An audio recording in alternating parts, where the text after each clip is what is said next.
Good evening everyone. I hope आप सब लोग बहुत अच्छे होंगे। चलिए हम लोग क्लासेस स्टार्ट करते हैं। आज हम लोग प्रोडक्शन फंक्शन का लेक्चर नंबर 2 करने जा रहे हैं, ठीक है। और लास्ट क्लास में अगर आप लोगों ने टॉपिक को रिवाइज किया होगा तो आपको ज़्यादा समझ में आएगा। एक बार प्लीज़ 10 मिनट की वीडियो है, लेक्चर 1 देख लीजिएगा, उसके बाद फिर हम लेक्चर 2 पे आते हैं, ठीक है। सो बेसिकली प्रोडक्शन फंक्शन क्या होता है, प्रोडक्शन फंक्शन या प्रोडक्शन क्या होता है। तो basically to produce any commodity, किसी भी वस्तु को बनाने के लिए हमें इनपुट चाहिए, है ना। कैसे इनपुट चाहिए? आपको रॉ मटेरियल चाहिए, आपको लेबर चाहिए, आपको कैपिटल चाहिए, है ना। तो इन सब से हमारा आउटपुट या फिर कोई वस्तु तैयार होती है। तो जो इनपुट्स है ना, इनको हमने, because we are studying short run, short term के एनालिसिस को पढ़ रहे हैं हम लोग फिलहाल। अल्पकाल में अगर आपको थोड़ा समय मिले और आपको उत्पादन बढ़ाना हो, उत्पादन अगर प्रोडक्शन इंक्रीज करना हो, तो क्या अप्रोच होगी उसको हम समझने की कोशिश कर रहे हैं फिलहाल। तो लास्ट क्लास में मैंने बताया था, पहले सबसे पहले आज का जो टॉपिक होगा उसकी मैं बात करूंगा। पहले पिछली क्लास का एक आपको ये फंक्शन दिखा दूं, ये वाला टॉपिक देखना एक बार। ये प्रोडक्शन फंक्शन का मैथमेटिकल एक्सप्रेशन है। This is QX means quantity यानी आउटपुट। ये आपका आउटपुट है। तो किसी भी वस्तु का उत्पादन, ये उत्पादन हो गया आउटपुट। तो किसी भी वस्तु का उत्पादन करने के लिए क्या चाहिए आपको लेबर और कैपिटल चाहिए। लेकिन एक कैपिटल के ऊपर मैंने बार क्यों लगाया है? क्योंकि capital R fixed in the short run. भाई सीधी सी बात है कि मान लो आप अपनी कंपनी में जूते का उत्पादन करते हो, आपकी कैपेसिटी आपकी कंपनी में, आपकी छोटी सी कंपनी है, उसकी कैपेसिटी इतनी है कि वो एक महीने में 1 लाख जूते बना सकती है। और आपकी मार्केट में बड़ी अच्छी डिमांड है, तो आपके जो स्टेक होल्डर्स हैं, आपके जो चैनल पार्टनर्स है, लाइक होलसेलर्स और रिटेलर्स, वो बोल रहे हैं सर आपके जूतों की तो बहुत डिमांड है कि इस अगले महीने हमें 3 लाख जूते चाहिए होंगे मार्केट में, आपकी इतनी डिमांड आ रही है। अब ये बंदा बड़ा परेशान, ये जो एम्प्लॉयर है, जो कंपनी वाला है, यार 1 लाख से 3 लाख कैसे उत्पादन करोगे, अगले ही महीने चाहिए। बात को समझना ध्यान से, इसीलिए मैं इसको शॉर्ट रन कह रहा हूँ। तो जब अगले ही महीने आपको उत्पादन चाहिए, आपको उत्पादन को बढ़ाना है, तो आप नई कंपनी तो खोल नहीं सकते भाई, नई मशीनरी या फिर नई कंपनी नहीं खोल सकते। तो आपके पास एक ही तरीका है कि आप कैपिटल में कोई चेंज नहीं कर सकते, कैपिटल फिक्स रहेगा। तो यानी सिर्फ चेंज इस लेबर में कर सकते हो, यानी इस वेरिएबल फैक्टर में। इसका नाम ही वेरिएबल फैक्टर है, यानी इसमें शॉर्ट रन में चेंज किया जा सकता है। तो अब 1 लाख से 3 लाख उत्पादन करने के लिए क्या करोगे आप क्या करोगे? मान लो आपकी कंपनी में 50 लेबर हैं और 2 मशीनरी है। अब आप 100 लेबर लगा दोगे, मशीनरी तो फिर भी 2 ही रहेगी, ध्यान देना, मशीनरी में कोई चेंज नहीं आएगा। तो मशीनरी तो 2 ही रहेगी, लेकिन अगर उस मशीनरी पे इतनी कैपेसिटी है कि 100 बंदे काम कर सकते हैं, और 100 बंदे कैसे काम करेंगे? एक साथ तो 100 बंदे काम करेंगे नहीं, उसकी कैपेसिटी लिमिटेड होती है। तो इसके लिए आप क्या कर सकते हो? 2 या 3 शिफ्ट कर सकते हो। भाई मान लो आपकी कंपनी में जो है 6 से 2 का शिफ्ट चलता है, तो इससे आपका उत्पादन, इस 8 घंटे का उत्पादन करके आपको 1 लाख का उत्पादन हो रहा है, और आपको 3 लाख बढ़ाना है। तो आप 6 से 2 भी चला दो मशीन को, 2 से 10 भी चला दो, और 10 से 6 चला दो, 3 शिफ्ट चला दो। लेकिन लगातार जब 24 घंटे मशीन नहीं चल पाएगी, उसको रिपेयर चाहिए होगा, उसको थोड़ा सा आराम चाहिए होगा, क्योंकि मशीन के जो इंजन होते हैं वो गर्म हो जाते हैं। तो आपको 1 लाख इंटू 3 लाख तो उत्पादन वैसे भी नहीं मिल पाएगा, आपको उत्पादन लिमिटेड ही मिलेगा। मान लो 2 लाख हो जाए, 1.5 लाख, लेकिन पहले से आप उत्पादन बढ़ा पाओगे, इतना आपको समझ में आ गया होगा। तो पहले से उत्पादन बढ़ाने के लिए क्या कर सकते हैं? सिर्फ हम लेबर में चेंज कर सकते हैं। ये आ गया। तो इसी टॉपिक को हम बोलते हैं law of variable proportion. Proportion change हो गया ना, प्रपोर्शन मतलब होता है रेशियो। रेशियो चेंज नहीं हो गया, देखना पहले रेशियो क्या था? पहले यहाँ देखो, ये मैंने लिखा ना, पहले आपकी कंपनी में 50 लेबर थे और 2 मशीनें थी, तो मशीन तो चेंज नहीं कर सकते, लेकिन उत्पादन बढ़ाने के लिए आपने 100 लेबर लगा दी है, मशीनें तो 2 ही है अभी भी। तो पहले 50:2 और अब 100:2, यानी आपके रेशियो में चेंज आ गया ना, इसी को बोलते हैं प्रपोर्शन में चेंज आना। अच्छा, इसको एक और नाम से जानते हैं, देखो यहाँ लिखा है मैंने दूसरी लाइन में, मैं इसको अंडरलाइन करूंगा, आपको समझ में आएगा। It is also known as returns to a factor. A factor मतलब 1 फैक्टर, एक फैक्टर की वजह से आपका रिटर्न्स में चेंज आ रहा है। वो एक फैक्टर क्या है? मैंने अभी भी बताया, वो एक फैक्टर है लेबर। क्योंकि आप कैपिटल में तो चेंज कर ही नहीं सकते ना शॉर्ट रन में, तो आपको उत्पादन बढ़ाने के सिर्फ लेबर में चेंज कर सकते हो, सिर्फ वेरिएबल फैक्टर में चेंज कर सकते हो, ठीक है। चलो, इसी को मैंने थोड़ा हिंदी में लिखा है क्योंकि मेरे चैनल से बहुत सारे हिंदी के बच्चे जुड़े हुए हैं, गाँव के दूर दराज के बच्चे, तो मैं उनके लिए भी थोड़ी बहुत चीजें हिंदी में भी रखता हूँ और इंग्लिश में भी रखता हूँ, बाइलिंगुअल करने की कोशिश करता हूँ। अगर शॉर्ट रन मतलब टाइम कम है और आपको प्रोडक्शन बढ़ाना है तो क्या करोगे, सिर्फ आप वेरिएबल फैक्टर, कौन वेरिएबल फैक्टर क्या होता है, यहाँ पे हमने लिया लेबर का एग्जांपल, कि आप लेबर को में चेंज कर सकते हो, लेबर को बढ़ा सकते हो, इसी को मैंने इंग्लिश में लिखा है। Therefore, if we want to increase the production, we can increase variable factors like labor, for example labor, right? And capital will be fixed, क्योंकि हम अल्पकाल में नई मशीनरी तो खरीद नहीं सकते, नई बिल्डिंग भी नहीं बना सकते, नया प्लांट भी नहीं हम लोग इस्टेब्लिश कर सकते, तो ये फिक्स रहेगा, है ना। चलो, अच्छा थोड़ा सा मैंने इसमें और जोड़ देने की कोशिश की, मैंने आपको समझाया अभी। Why this topic is known as returns to a factor, इसको returns to a factor क्योंकि एक ही फैक्टर से चेंज आता है ना, a मतलब 1, तो यानी उत्पादन में जो परिवर्तन होगा वो किस फैक्टर की वजह से होगा, ओनली वन फैक्टर, सिर्फ हम लेबर में चेंज घटा या बढ़ा के उत्पादन कम या ज्यादा कर सकते हैं, ठीक है।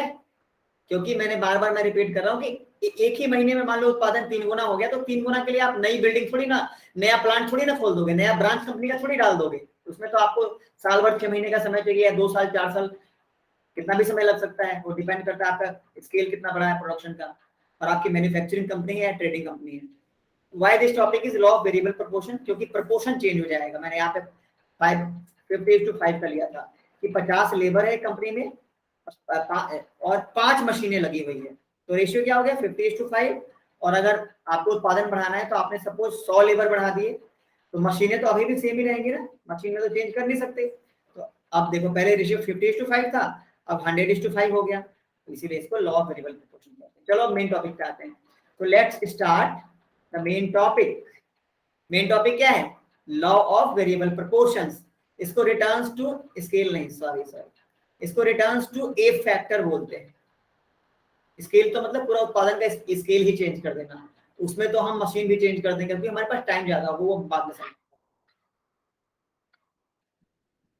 सबसे पहले मैंने इसका टेबल बनाया है, इस टेबल से हम समझेंगे, फिर डायग्राम और फिर इस कॉन्सेप्ट पे आएंगे।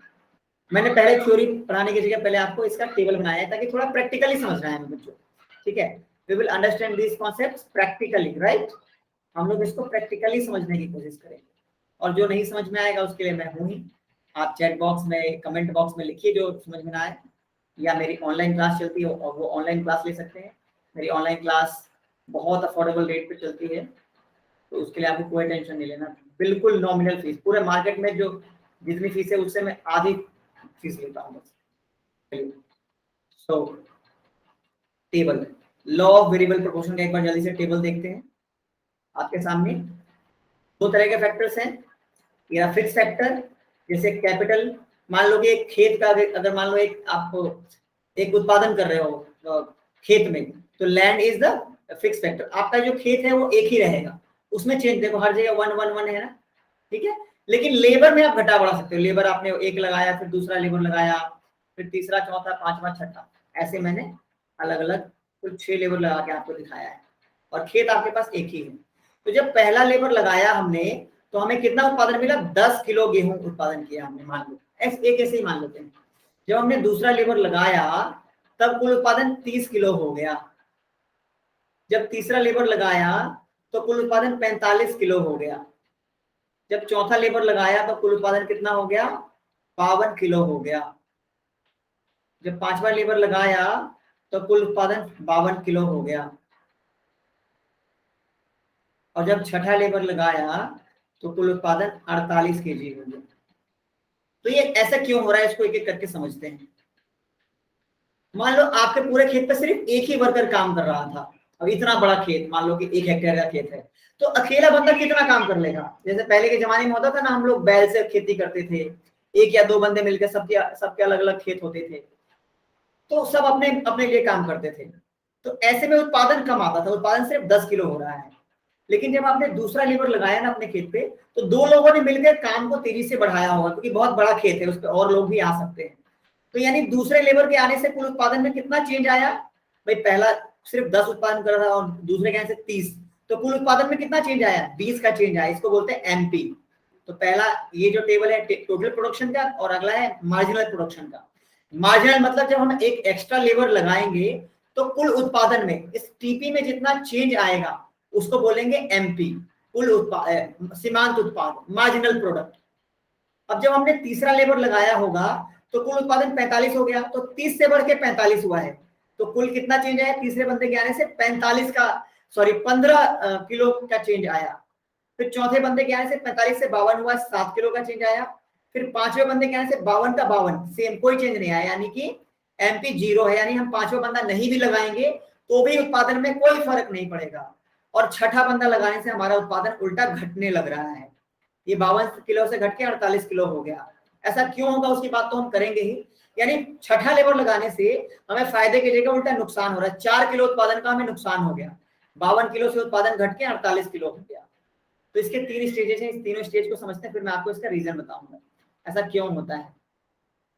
इसके 3 फेज होते हैं, तीनों फेज देखिए मैंने राइट साइड लिखा है।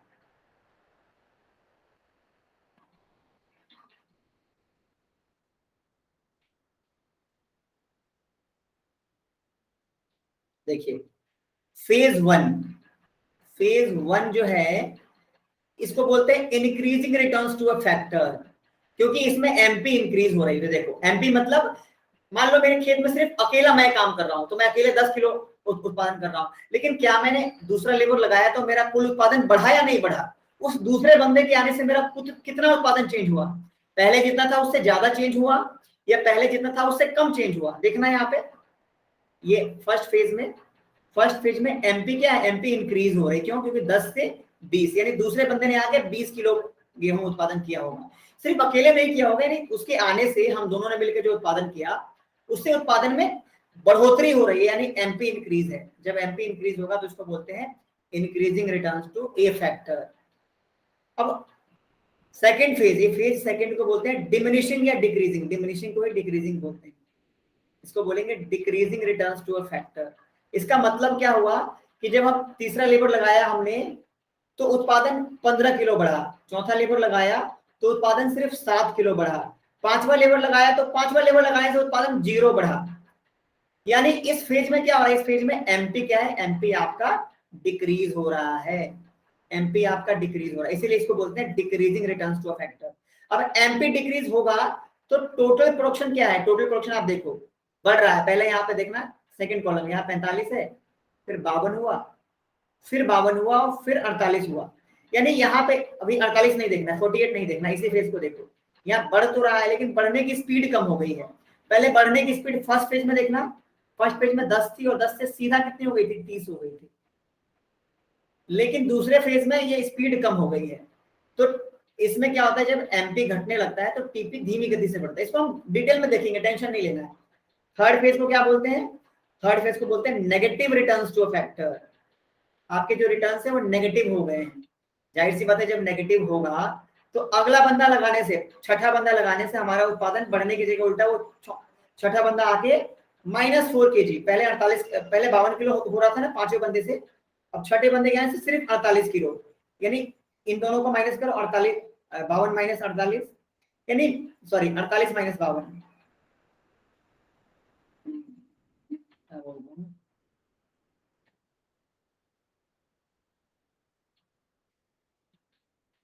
हाँ, तो यानी यहाँ पे जो उत्पादन में चेंज आ रहा है 48 माइनस 52, ठीक है, 48 माइनस 52, क्योंकि इसमें से ये मतलब अगले में से पिछला घटाते हैं ना, तो ये -4 आ रहा है, यानी ये छठा बंदा लगाने से हमको उल्टा नुकसान हो रहा है, -4, ठीक है। अब यहाँ पे ज्यादा खिचड़ी पक गई, इसी चीज को मैं नीचे समझाऊंगा, और मैंने टेबल से भी समझाया यही सारी कहानी, ठीक है, एक एक करके समझना का प्रयास। ये डायग्राम जो मैंने बनाया है, इस डायग्राम में भी हम देखेंगे, ठीक है, पहले डायग्राम समझो। तो आपके इस डायग्राम को 3 फेज में बांटा गया, पहला फेज यहाँ आपको दिख भी रहा होगा, ये आपका दूसरा फेज, और ये आपका यहाँ से ये जो मैंने डॉट डॉट डॉट लगा रखा है यहाँ पे, ये आपका तीसरा फेज, ठीक है। और डायग्राम को 2 पार्ट में बांटा गया, पार्ट ए ऊपर और नीचे है आपका ये जो डायग्राम है, ये नीचे ये आपका part B of the diagram. Part A में हमने टीपी को दिखाया वाई अक्ष पे और एक्स अक्ष पे दिखाया वेरिएबल फैक्टर यानी कि लेबर को दिखाया एक्स अक्ष पे। इसी तरीके से एमपी एमपी को दिखाया है वाई अक्ष पे और एक्स अक्ष पे दिखाया है वेरिएबल फैक्टर्स को यानी कि लेबर को। अब ध्यान से देखना, तो दोनों को साथ में देखना होगा आपको, तभी कहानी समझ में आएगा।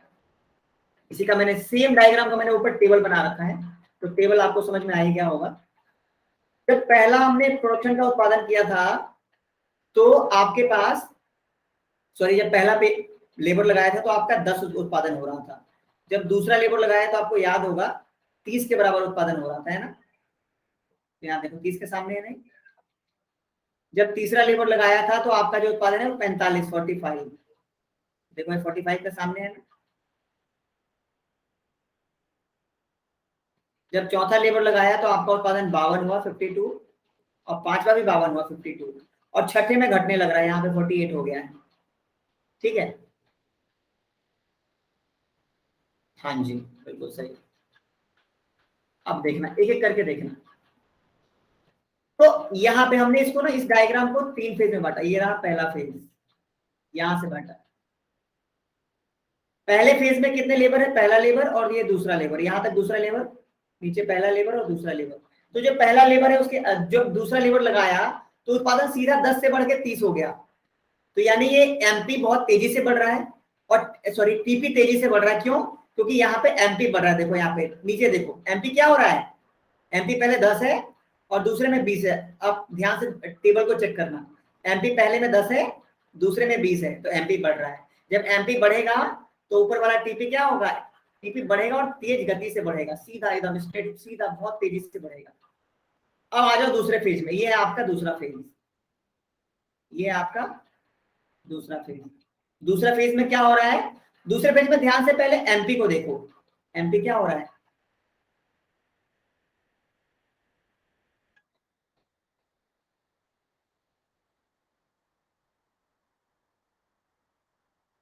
एमपी क्या हो रहा है बताना देख के। सर एमपी घट रहा है, यस एमपी डिक्रीज हो रहा है। यहाँ पे एमपी 0 है, तो इसकी बात मैं बाद में करूंगा, पहले यहाँ पे एमपी। जब एमपी घट रहा है तो टीपी का वो देखो कहानी, टीपी क्या है, टीपी बढ़ रहा है और लेकिन बढ़ तो रहा है। देखो पहले 30 था सिर्फ 45 हुआ, फिर 45 से सिर्फ 52 हुआ और 52 के सिर्फ 52 हुआ, यानी बढ़ रहा है लेकिन डिक्रीजिंग रेट से बढ़ रहा है, घटती दर से बढ़ रहा है। ये सेकेंड फेज है ना। यहाँ सेकेंड फेज देखो, जब 5 लेबर लगा दिया तुमने, इसी को आपको नीचे मिलाना पड़ेगा। यहाँ जैसे हमने यहाँ मिलाया था ना, इसको नीचे मिला के यहाँ ले आओ। यहाँ पे 5वें लेवर पे एमपी 0 हो गया है। तो जब एमपी 0 होगा, ध्यान से देखना, जब एमपी 0 होगा, जब एमपी 0 होगा तो क्या होगा, टीपी अपने मैक्सिमम पॉइंट 52 है ना, मैक्सिमम पॉइंट क्या है, टीपी का मैक्सिमम पॉइंट 52 है। तो जब एमपी 0 होगा तो टीपी अपने मैक्सिमम पॉइंट पे होगा। और इस 5वें लेबर के बाद अगर आप छठा लेबर भी लगाते हो, नीचे देखो, नीचे वाला पार्ट भी देखा डायग्राम का, अगर आपने छठा लेबर लगाया तो छठा लेबर से आपका एमपी -4 हो गया, माइनस में चला गया, यहाँ पे -4। जब एमपी माइनस में जाएगा तो यहाँ पे देखो, अब ऊपर वाले डायग्राम में देखो, तो टीपी क्या हो जाएगा, टीपी 52 से घट के, पहले यहाँ था ना, यहाँ पे टॉप में कितना 52 था और 52 से घट के यहाँ देखो, यहाँ 48 हो गया है। यानी इसका डायग्राम ऐसे बना था, ऐसे ऐसे ऐसे ऐसे ऐसे बना था। ठीक है, इधर देखना, इधर देखो राइट साइड, क्योंकि उस पर खिचड़ी पक गई है। ये था एमपी, ऐसे था, ठीक है, यहाँ एमपी 0। अब इन दोनों को हमें मिलाना होता है ना,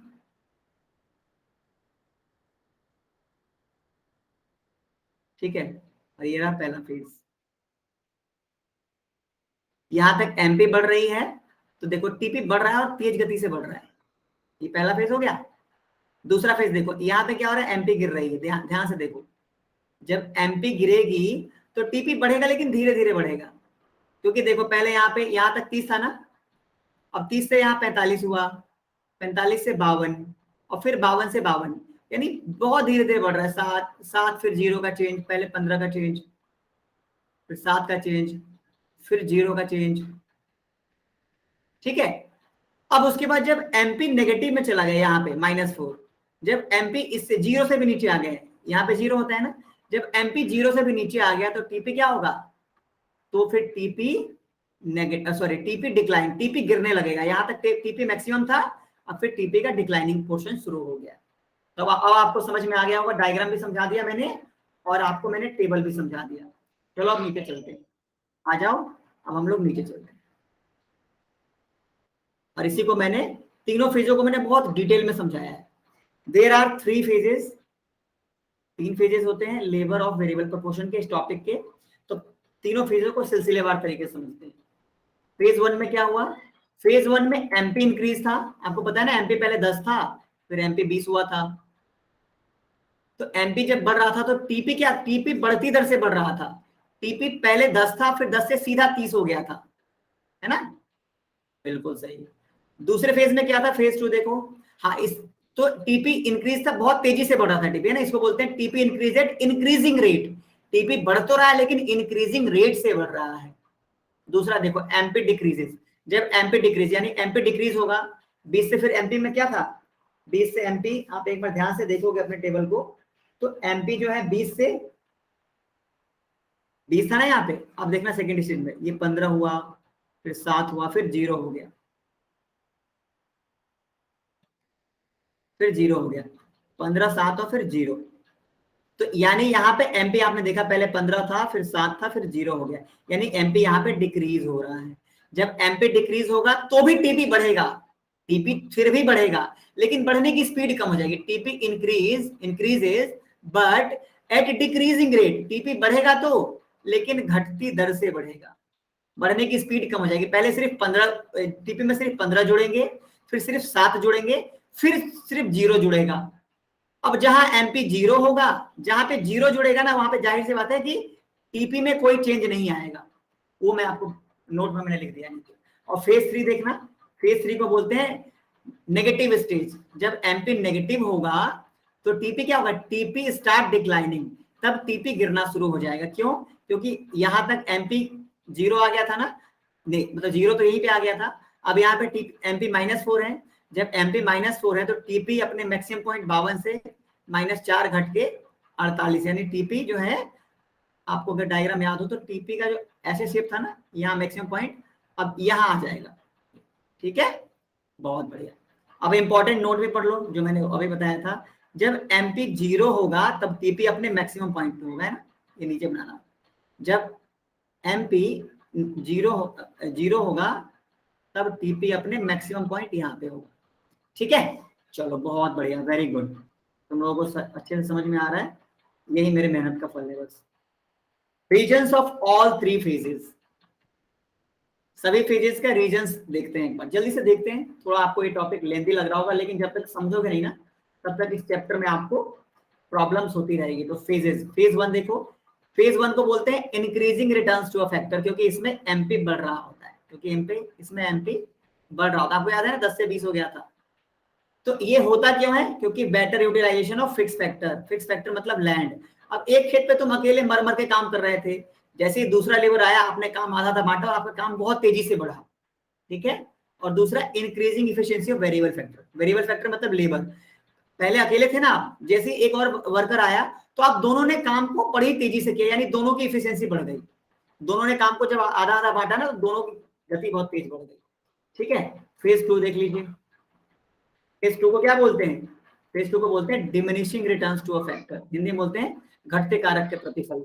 इसका रीजन क्या है, optimum combination of fix factor. दो तरह के फैक्टर्स होते हैं, एक वेरिएबल फैक्टर जो आपका लेबर है, और दूसरा क्या होता है, और दूसरा होता है फिक्स फैक्टर जो आपका कैपिटल है। ठीक है, तो इसको बोलते हैं ना एल एंड के ऊपर बार, क्योंकि हम अल्पकाल की बात कर रहे हैं फिलहाल। सो एल और के का रेशियो क्या है, एल और के का रेशियो, पहले हमारा एक मशीन और एक लेबर था, फिर हमने दूसरा लेबर लगाया, फिर हमने तीसरा लेबर लगाया, है ना, फिर हमने चौथा लेबर लगाया, फिर हमने पांचवा लेबर लगाया। यानी जैसे जैसे हम ज्यादा लेबर लगा रहे हैं तो इसका कॉम्बिनेशन अच्छा होता जा रहा है, लेकिन मैक्सिमम ये चौथे तक कॉम्बिनेशन बढ़िया है। बस 4 लेबर तक इस खेत में काम कर सकते थे, इतना बड़ा खेत था कि 4 लेबर इस पे आराम से काम करते तो उत्पादन बढ़ता रहता। चलो 5वां में लगा दिया तो उत्पादन में कोई बढ़ोतरी तो नहीं हुई, लेकिन घाटा नहीं हुआ। लेकिन जैसे ही आपने 6ठा लेबर लगाया तो ये फेज 3 शुरू हो गया, नेगेटिव रिटर्न्स, क्योंकि ये जैसे ही आपने 6ठा लेबर लगाया एक खेत के साथ, तो आपका जो टीपी था यहाँ पे टीपी मैक्सिमम 52 आ गया था, अब ये -4 हो गया यहाँ पे, तो ये 52 में से 4 घटेगा तो ये 48 हो जाएगा। तो एक बार रीजन हम पढ़ रहे थे, रीजन में देख लेता हूँ तीनों रीजन क्या है। पहला रीजन है लिमिटेशन ऑफ फिक्स फैक्टर। भाई फिक्स फैक्टर की भी तो एक लिमिटेशन है ना, एक ही तो खेत है ना, एक खेत पे कितने लोग लगा दोगे? तो ये देखो आपने एक खेत पे 6ठा लेबर लगा दिया, 6ठा लेबर चाहिए ही नहीं, इवन 5वां लेबर भी नहीं चाहिए था, इस खेत पे 4 लेबर लगते तो बड़े अच्छे से काम होता। तो ये 4:1 का रेशियो, ये 4:1 का रेशियो बेस्ट था, जहां पे आपका उत्पादन बढ़ता जा रहा था, 52 तक हो गया था, 52 किलो तक गेहूं उसमें उत्पादन कर, ठीक है। लेकिन जैसे ही आपने 5वां लेबर लगाया तो 52 का 52 ही रहा, और जैसे ही 6ठा लेबर लगाया तो भैया फिक्स फैक्टर मतलब खेत, एक खेत पे जब 4 ही लोग चाहिए तो 6 लोग आके करेंगे क्या? फिर वो आपस में गप्पे मारेंगे, और जो काम हो रहा था वो भी 52 की जगह घट के ये -4 होके 48 हो जाएगा, क्योंकि वो फिर और लोग भी जो काम करने वाले लोग हैं वो भी कामचोर हो जाएंगे। देखा देखी, कहते हैं ना खरबूजा को देख के खरबूजा रंग बदलता है। अगला पॉइंट देखिए, poor coordination of variable and fix factor. वही बात कि वेरिएबल और फिक्स फैक्टर में एक 6:1 का रेशियो बेकार है, इवन 5:1 का भी बेकार है, 4:1 तक सही था, 4 लेबर एक इस खेत पे सफिशिएंट थे। और इससे क्या है, वेरिएबल फैक्टर की धीरे धीरे इफिशिएंसी घटने लगेगी, वो मैंने बताया। आई होप आपको बड़े अच्छे समझ में आया। अभी एक लास्ट टॉपिक रह गया चैप्टर का, वो भी कर लेते हैं हम लोग। अब इस चैप्टर में रिलेशंस पढ़ेंगे और ये बहुत इंपॉर्टेंट है, मैंने लिखा है, देखो यहाँ लिखा है, very important topic, this topic is going to be very very important. तो किस किस के बीच में रिलेशनशिप हमें सीखना है? टीपी और एमपी के बीच में और एपी और एमपी के बीच में, इन दोनों को मैं आपको समझाता हूँ डिटेल में। आ जाइए जल्दी से। पहले टीपी और एमपी का रिलेशन, टीपी और एमपी का रिलेशन आपको पहले सेम वही वाला डायग्राम, भाई आपका जो खेत है वो फिक्स है या फिर मशीनरी वो फिक्स है, यानी कि फिक्स फैक्टर फिक्स है, एक एक एक एक एक लेबर आपने पहले मान लो 0 लेबर लगाया तो आपका उत्पादन भी 0 और एमपी भी 0। फिर जब आपने पहला लेबर लगाया तो आपके खेत में 10 किलो गेहूं उत्पादन हुआ, खेत तो एक ही है ना। दूसरा लेबर लगाया तो 30 किलो, वही सेम एग्जाम्पल। तीसरा लगाया तो 45, चौथा लगाया तो 52, पांचवा लगाया तो 52 और छठा लगाया तो 48, यानी छठे पे घटने लग रहा है। ये तीनों, ये पहला था फेज 1, ये फेज 2 और ये फेज 3। आपको याद आ रहा होगा, अच्छे से मैं ऊपर करा चुका हूं आपको, बट फिर भी। तो यहाँ पे एमपी देखो, टीपी और एमपी, यानी हमें सिर्फ इनका और इनका रिलेशन समझना है, दोनों के बीच में संबंध कैसा है। तो देखो पहले एक बार ड्रॉ करो फटाफट टीपी और एमपी। भाई एक्स अक्ष पे हमने लेबर लिख दिया 1 2 3 4 5 6 और वाई अक्ष पे लिख दिया प्रोडक्शन। तो टीपी मैक्सिमम कितना है? 10 20 30 40 50, मैक्सिमम 52 तक है। तो चलो मैं 60 तक ले रहा हूँ, यहाँ तक ले लेंगे, 52 जो है ना यहीं तक आपने देखा, मैंने 52 तक ही लिया है, टेंशन मत लो। मैंने डायग्राम में ये 52 तक ही लिया है, 60 तक नहीं लिया है ना। चलो पहले लेबर पे टीपी कितना है? 10, मैंने यहाँ 10 लिख दिया। दूसरे पे टीपी कितना है? 30, ये लो मैंने यहाँ पे 30 लिख दिया। तीसरे पे कितना है? 45, लो 45 लिख दिया। चौथे पे 52, 52 लिख दिया। पांचवे पे 52 और छठे पे 48, ठीक है। ये 10, ये 30, 45, ये 52 और 52, 52 और ये 48, ठीक है। और इसी तरीके से आप डायग्राम एक और बना दो। तो ये हमने इन सबको प्लॉट कर दिया, तो ये क्या बन गया आपका? ये बन गया आपका टीपी, ठीक है। तो टीपी आपका पहले से बना हुआ है, मैं सिर्फ उसको वो कर रहा हूँ ताकि आपको समझ में आए कि मैं करना चाहता हूँ। और ये सेकेंड फेज है और ये सब चीजें मैं पहले बता भी चुका हूँ। अब ध्यान से देखना, अब हम, ये तो था टीपी, अब हम बनाते हैं नीचे एमपी। इसी डायग्राम पे, क्योंकि हमें रिलेशन करना है तो हम एक ही डायग्राम पे बना लेते हैं। तो एमपी देखना, पहले पे 10 है, यहाँ देखो 10, फिर 20 है, फिर 15 है। तो पहले 10 बनाया, यहाँ पे 10, फिर दूसरे, ये पहले लेवर पे 10, दूसरे लेवर पे ये रहा 20, तीसरे लेवर पे 15, ये रहा तीसरे लेवर पे 15। चौथे पे कितना है बच्चों? चौथे पे 7, ये रहा 7। पांचवे पे 0, पांचवे पे 0 और छठे पे -4, ये रहा -4 इधर। तो इसको यहाँ से ड्रॉ कर दो, तो ये आपका हो गया -4, ठीक है। अब हम इसको बड़े ही ध्यान से देखेंगे और किसी तरह की कोई कंफ्यूजन नहीं होगी, ठीक है। इसको बड़े ही ध्यान से देखेंगे, बड़े ही ध्यान से देखेंगे, और जो भी डाउट होगा उस डाउट को मैं आपको समझाऊंगा क्लास के एंड में, या फिर आप कमेंट बॉक्स में लिखना जो भी समझ में ना आए। तो ये रहा टीपी और ये रहा एमपी। अब दोनों के बीच में बच्चों ध्यान से रिलेशन देखते हैं। तो इस रिलेशन को ना, इस डायग्राम को ध्यान से देखना, और ये बगल में टेबल भी है, दोनों को यहाँ पे ये और ये, तो ये रहा नीचे एमपी, ये पहले यहाँ पे एमपी फर्स्ट फेज में तो एमपी बढ़ रहा है ना। सेकंड फेज में क्या होता है एमपी, पहले भी बता चुका हूं, सेकंड फेज में एमपी सिर्फ गिरता है, और टीपी बढ़ता तो है लेकिन घटती दर से बढ़ता है। पहले फेज में जब एमपी बढ़ता है तो टीपी तेज गति से बढ़ता है। दूसरे फेज में एमपी घटता है फिर भी टीपी बढ़ता है, लेकिन घटने की स्पीड कम, देखो 45 से सिर्फ 52, यानी धीरे धीरे बढ़ रहा है। इंक्रीज एट डिक्रीजिंग रेट बोलते हैं इसको, ठीक है। अब इसको और जब नीचे लाइएगा तो ये आपका हो जाएगा एमपी नेगेटिव में चला जाएगा। देखो एमपी जब नेगेटिव में जाएगा, एमपी जब नेगेटिव में जाएगा तो क्या होगा, टीपी विल स्टार्ट डिक्लाइनिंग। अब इसको हम नीचे मैंने इसी रिलेशन, अब ये 4 पॉइंट बस समझना, ये 4 पॉइंट आप डायग्राम में देख भी पाओगे बच्चों। तो जब व्हेन एमपी इंक्रीजेस, अब देखो ये 4 पॉइंट मैंने लिखा है ना, इस 4 पॉइंट को मुझे समझाना ही पड़ेगा, तो मैं पहले एक बार पढ़ता हूं फिर आपको समझाऊंगा। जब एमपी इंक्रीज हो रहा है तो टीपी क्या हो रहा है, टीपी बढ़ रहा है बढ़ती दर से, इंक्रीजिंग रेट। इसको मुझे आपको दिखाना पड़ेगा, तो एक बार मैं आपको कराता हूं, एक बार ध्यान से देखना।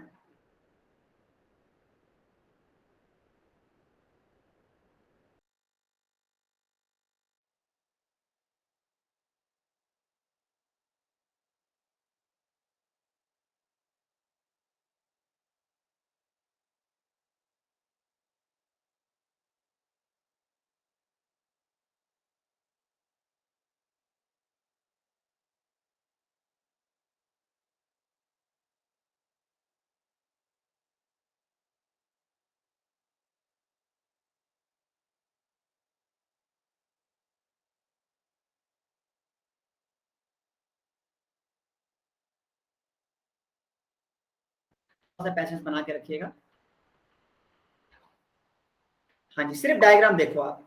वह जब एमपी बढ़ेगा तो क्या होगा, जब यहां से देखो, यहां से एमपी बढ़ रहा है, जब एमपी बढ़ेगा तो टीपी भी बढ़ेगा, और टीपी इंक्रीजिंग रेट से बढ़ेगा, ठीक है। चलो जी, अब सेकेंड पॉइंट है कि जब एमपी गिरेगा तो क्या होगा, ध्यान से देखना। जब एमपी गिरेगा तो टीपी बढ़ेगा लेकिन बढ़ने की स्पीड कम होगी, टीपी बढ़ेगा लेकिन घटती दर से, डिक्रीजिंग रेट से बढ़ेगा। थर्ड पॉइंट है जब एमपी 0 होगा तो टीपी अपने मैक्सिमम पॉइंट पे होगा, ये भी समझ चुके हो तुम। और आप लोग, और जब एमपी जब नेगेटिव हो जाएगी, जब एमपी नेगेटिव हो जाएगा तो टीपी स्टार्ट्स डिक्लाइनिंग, टीपी फिर घटने लगेगा, है ना। 52 से 48 हो गया, 52 से 48 हो गया। यही चारों पॉइंट मैंने यहाँ लिखा है, और यही आप यहाँ पे इस टेबल में भी यही सारी कहानी है। आप एक बार टेबल को ना पूरा गौर से समझना, आपको समझ में आ जाएगा। टेबल को आप गौर से समझना, आपको सारी कहानी समझ में आ जाएगी। टेबल आप ये लो, एक बार टेबल का स्क्रीनशॉट लेके और पूरा इसको ध्यान से समझना, एक बार कॉपी में अपने लिख लेना, नोट कर लेना। देखो इकोनॉमिक्स है, डायग्राम है, टेबल्स है, आपको कॉपी में बना के तब समझना पड़ेगा। तो एक बार ये आपको कॉपी में नोट करना है, और इसको ध्यान से जब आप समझोगे ना, 3 फेज में बांट के, पहला फेज, ये नीचे दूसरा फेज और तीसरा फेज, और तब आप तीनों को समझोगे, आपको सारी बातें अच्छे से समझ में आएंगी। तो एक बार स्क्रीनशॉट ले लीजिएगा इसका, और तब आपको शायद ज्यादा क्लैरिटी आएगी। चलिए आगे बढ़ रहा हूं मैं अगले रिलेशन पे, आज की क्लास का लास्ट क्वेश्चन। तो बस आई थिंक 5 to 10 मिनट्स और लग सकता है बस। देखो अब हमने वही सेम टेबल लिया है, तो आपके दिमाग में भी देखो, ये टेबल को भी आपको बार बार लर्न नहीं करना पड़ेगा। आपको ये जो लैंड है, मान लो फिक्स फैक्टर, तो के ऊपर बार होता है, आपको पता ही है के ऊपर बार होता है। तो ये 1 1 1 1 1 1 1 हर जगह 1, ठीक है। मैं बस कॉल बैक करता हूँ, ठीक है। अब देखना यहाँ पे एल क्या है, एल 0 1 2 3 4 5 6, ठीक है। अब टीपी क्या है, टीपी जब आपका जब अरे आपको पता ही है, मैं क्यों इसको एक्सप्लेन कर रहा हूँ, 0 10 15 ये पूरा, ठीक है। ये सेम टेबल है, पिछला वाला ही टेबल है।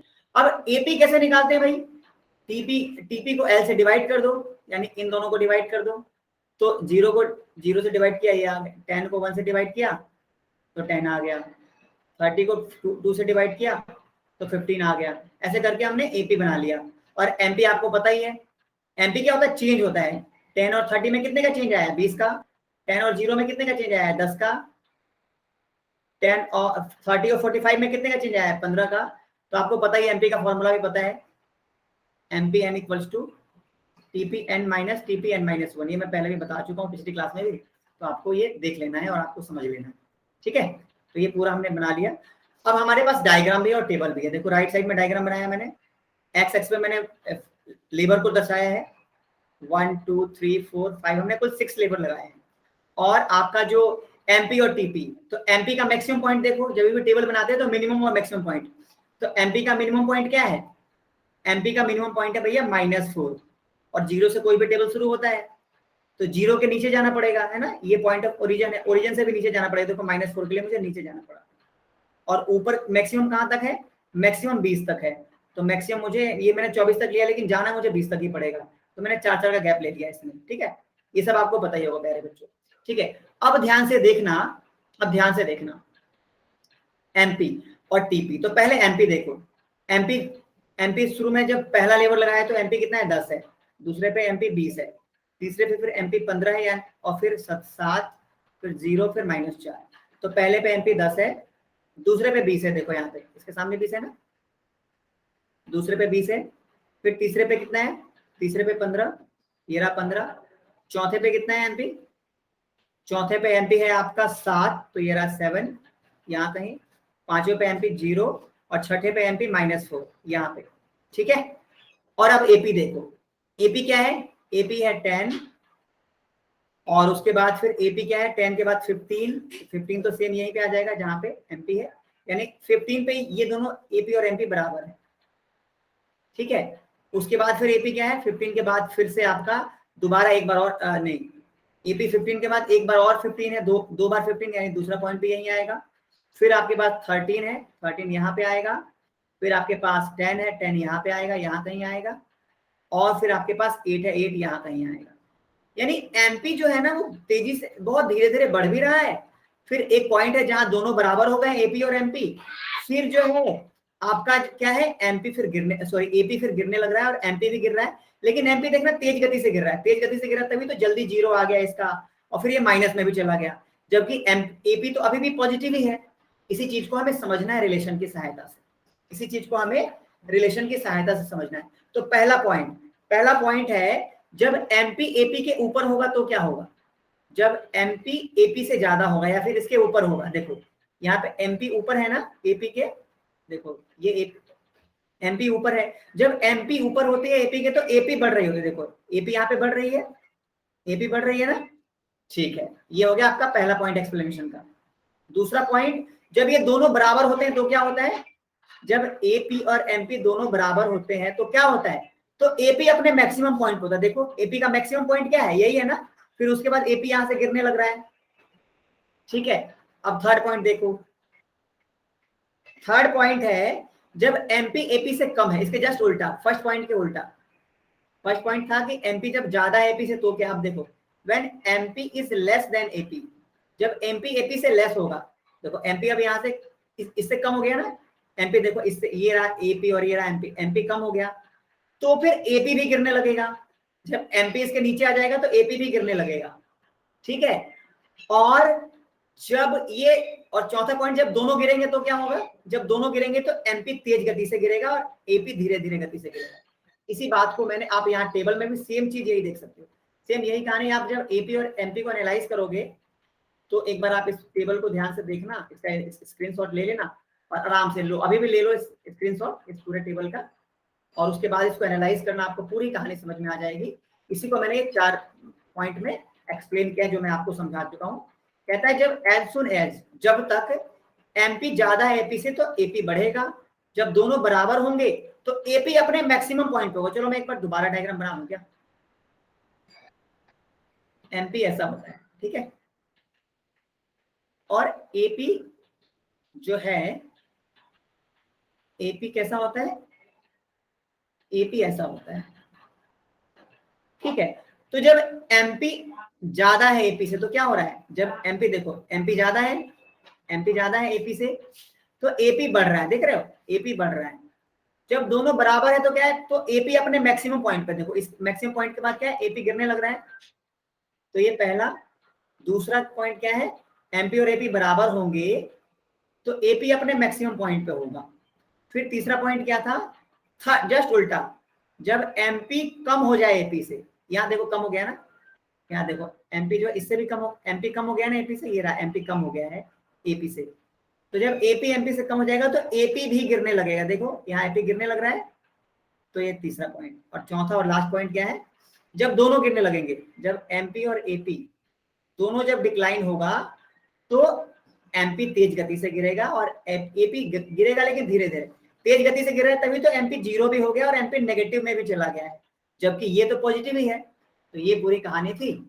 आई होप आपको पूरी क्लास समझ में आई होगी और जो भी डाउट्स थे वो डाउट्स पे आपके क्लियर हो गए होंगे। अभी भी कोई डाउट हो तो आप एक बार मुझे कमेंट बॉक्स में बता दीजिएगा, और मेरी ऑनलाइन क्लास लेना चाहते हैं तो वो भी ले सकते हैं।